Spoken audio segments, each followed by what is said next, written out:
하신 모든 은혜 내게서 이뤄지리라. 잠들고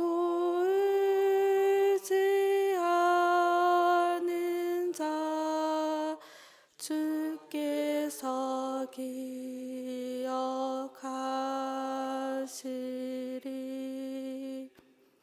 아멘. 이 시간 우리에게 주신 말씀은 마태복음 2장 13절에서 23절 말씀입니다. 마태복음 2장 13절에서 23절 말씀입니다. 제가 가진 성경으로는 신약 성경 이쪽입니다.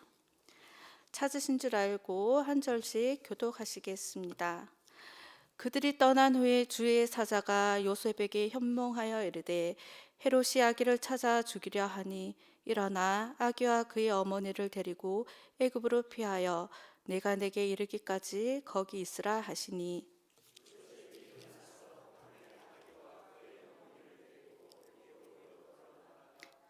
헤롯이 죽기까지 거기 있었으니 이는 주께서 선지자를 통하여 말씀하신 바 애굽으로부터 내 아들을 불렀다 함을 이루려 하심이라.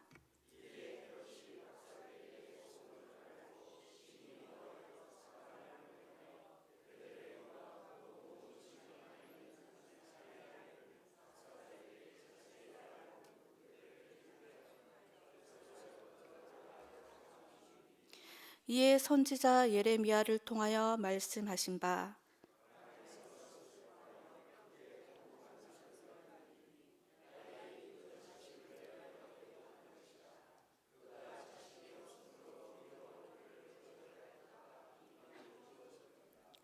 헤롯이 죽은 후에 주의 사자가 애굽에서 요셉에게 현몽하여 이르되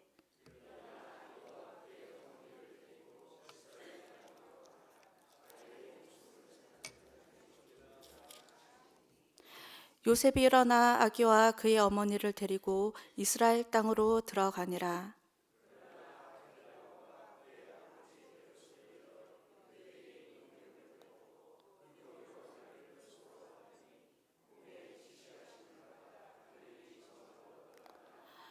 나사렛이란 동네에 가서 사니 이는 선지자로 하신 말씀에 나사렛 사람이라 칭하리라 하심을 이루려 함이라.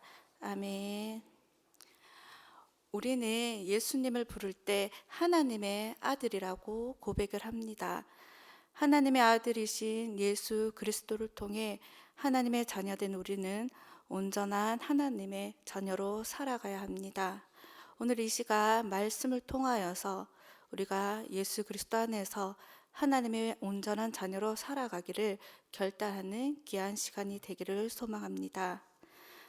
예수님은 태어나자마자 당시 권력자로부터 생명의 위협을 받으셨습니다.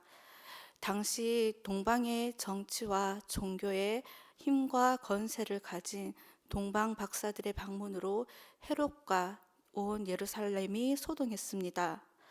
동방 박사들은 마고아라는 계급이었는데 이들은 서방의 로마가 메소포타미아를 비롯해 동방의 곳곳을 침략해 들어오는 것에 대해서 대항하는 하나님의 권세로 인식되고 있었습니다. 그런데 이런 상황에서 동방 박사들이 유대인의 왕으로 나실 리가 어디 있느냐 하며 그에게 경배하러 왔다고 하니 헤롯은 당황할 수밖에 없었습니다. 그것은 순수 유대인이 아니라 로마로부터 권세를 받은 헤롯에게는 위기였고 이를 들은 이스라엘과 온 예루살렘의 모든 백성들은 로마를 물리치는 위대한 지도자가 태어났다는 생각에 흥분을 감출 수가 없었습니다. 동시에 이스라엘 백성들은 이사야 60장의 말씀이 메시아가 빛으로 서시는 그날에 동방에서부터 무리가 예물을 갖고 올 것이라는 예언을 떠올렸을 것입니다. 동방 박사들은 예수님께 경배한 후 헤롯의 지시를 듣지 않고 고국으로 돌아갑니다. 동방 박사들이 떠나는 즉시 천사가 요셉의 꿈에 나타나서 애굽으로 피난 가라고 합니다. 왜냐하면 헤롯이 아기를 찾아서 죽이려고 했기 때문입니다. 요셉은 하나님의 또 다른 지시사항이 있을 때까지 애굽을 떠나갑니다. 마태는 헤롯을 피해 예수님이 애굽에 내려가셨다가 다시 돌아오신 이야기를 전하면서 오늘 본문에 이렇게 말합니다. 이는 주께서 선지자를 통하여 말씀하신 바 애굽에서 내 아들을 불렀다 하심을 이루려 하심이라. 그런데 이 말씀은 호세아 11장 1절에 나오는 말씀입니다. 원래는 예수님에 대한 예언의 이야기가 아니라 이스라엘의 과거, 고 출애굽 사건들을 돌아보며 하신 말씀입니다. 그래서 어떤 사람은 이 본문이 마태가 성경을 억지로 끌어다가 쓴 것은 아니냐라고 되묻기도 합니다. 하지만 마태는 성경을 잘못 인용한 것이 아닙니다.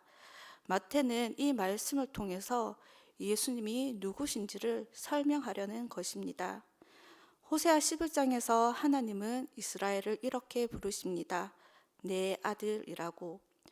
출애굽은 단순한 민족 이동이 아니라 하나님이 자기 아들, 즉 이스라엘을 사랑으로 불러내신 사건이었습니다. 성경에서 아들이라는 말은 단순히 사랑스럽다라는 표현이 아닙니다. 아들은 아버지의 뜻을 이어받아 아버지를 대신하여 살아가는 존재입니다. 즉 하나님의 아들이라는 말은 하나님의 뜻을 맡아 살아가도록 부름을 받았다라는 뜻입니다.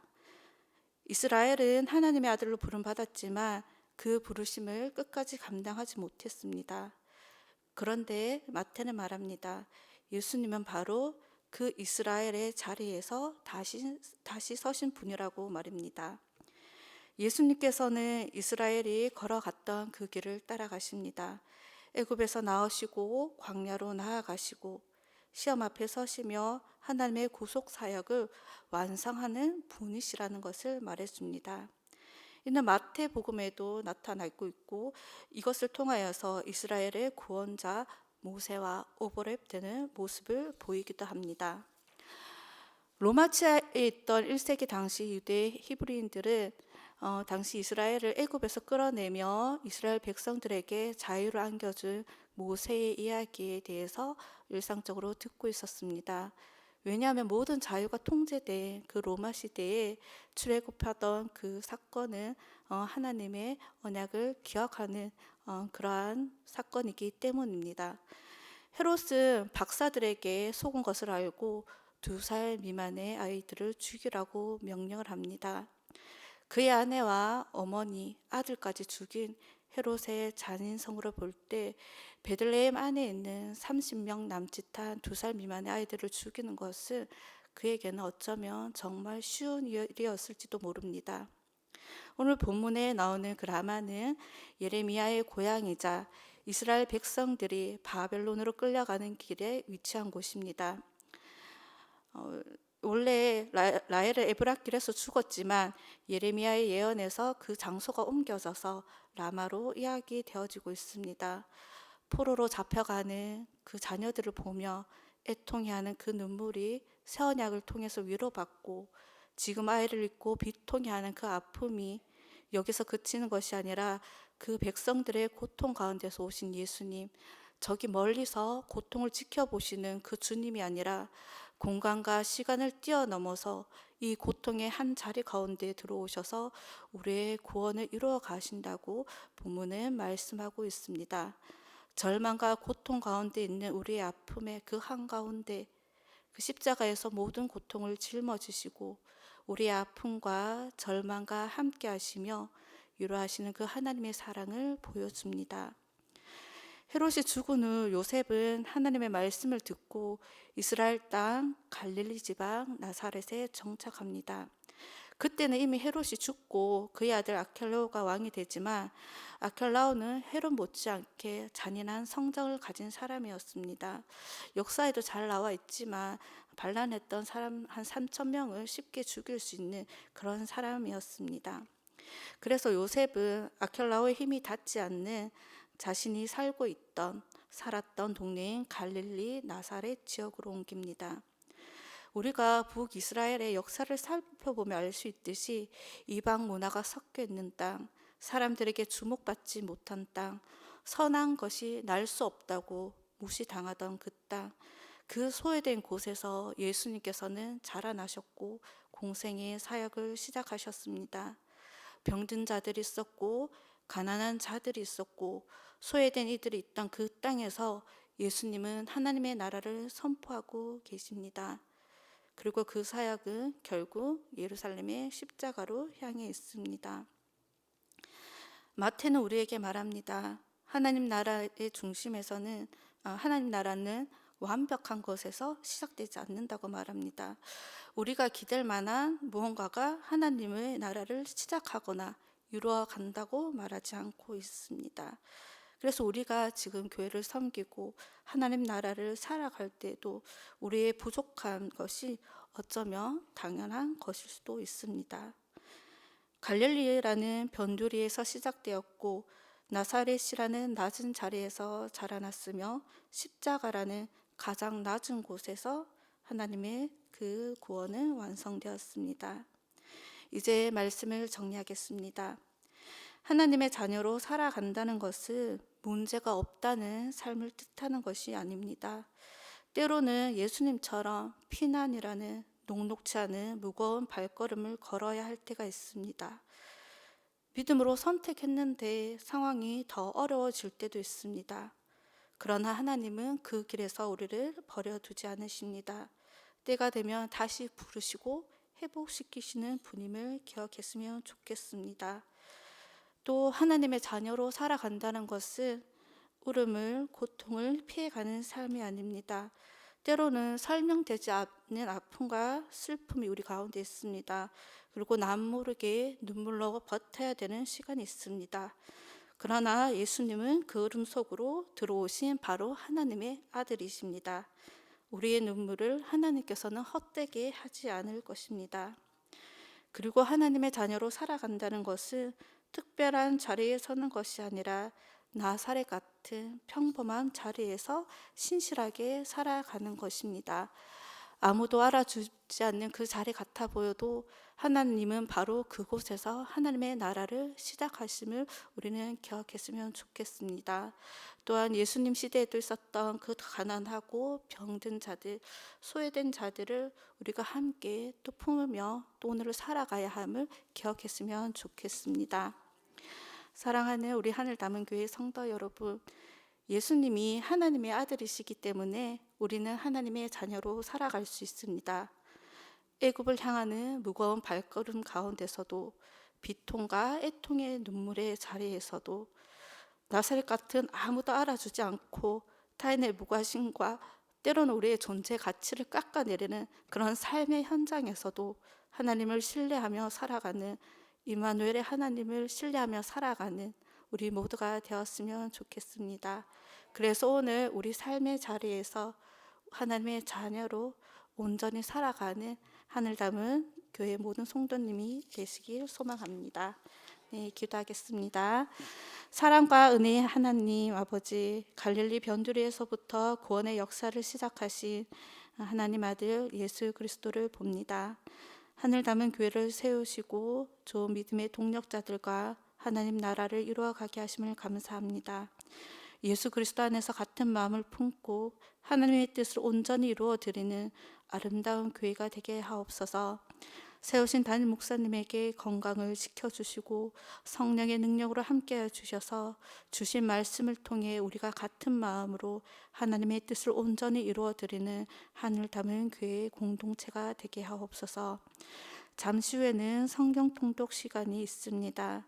하나님께서 함께해 주셔서 우리의 귀와 마음에 하나님의 말씀이 각인되게 하시고 하나님의 어떤 분이신지 알게 하시며 우리를 향하신 하나님의 마음을 알아가는 귀한 시간이 되게 하옵소서. 섬기는 모든 손길 가운데 하나님께서 함께하여 주셔서 주께서 기억하신 바 되는 섬김이 되게 하여 주옵소서. 말씀을 읽는 모든 성도들에게 성령님의 조명하심과 순종의 은혜를 더하여 주옵소서. 육신의 질병과 마음의 아픔으로 고통 중에 있는 우리 한우들을 기억하여 주옵소서. 주님의 손으로 만져주시고 회복과 위로를 더하여 주옵소서. 오늘 기도의 자리에 나온 모든 성도님들 한 사람 한 사람의 삶을 붙들어 주셔서 각자의 애굽으로 향하는 그 무거운 삶의 발걸음에도 남몰래 흘리는 그 눈물 가운데서도 갈릴리 같은 일상 속에서도 하나님을 신뢰하는 주의 자녀가 되게 하여 주옵소서. 이 나라를 위해서 기도합니다. 분열과 불안, 폭력과 절망으로 신음하는 이 사회와 이 나라를 긍휼히 여겨 주옵소서. 정의와 자비가 강물처럼 흐르게 하시고 교회가 빛과 소금의 사명을 잘 감당하게 하옵소서. 갈릴리에서 시작되어 십자가에서 완성된 복음이 오늘 우리의 삶 속에도 이어지기를 소망하며 우리의 참된 하나님의 아들이신 예수 그리스도 이름으로 기도드립니다. 아멘. 하늘에 계신 우리 아버지의 이름을 거룩하게 하시며 아버지의 나라가 오게 하시며 아버지의 뜻이 하늘에서와 같이 땅에서도 이루어지게 하소서. 오늘 우리에게 일용할 양식을 주시고 우리가 우리에게 잘못한 사람을 용서하여 준 것 같이 우리 죄를 용서하여 주시고 우리를 시험에 빠지지 않게 하시고 악에서 구하소서. 나라와 권능과 영광이 영원히 아버지의 것입니다. 아멘.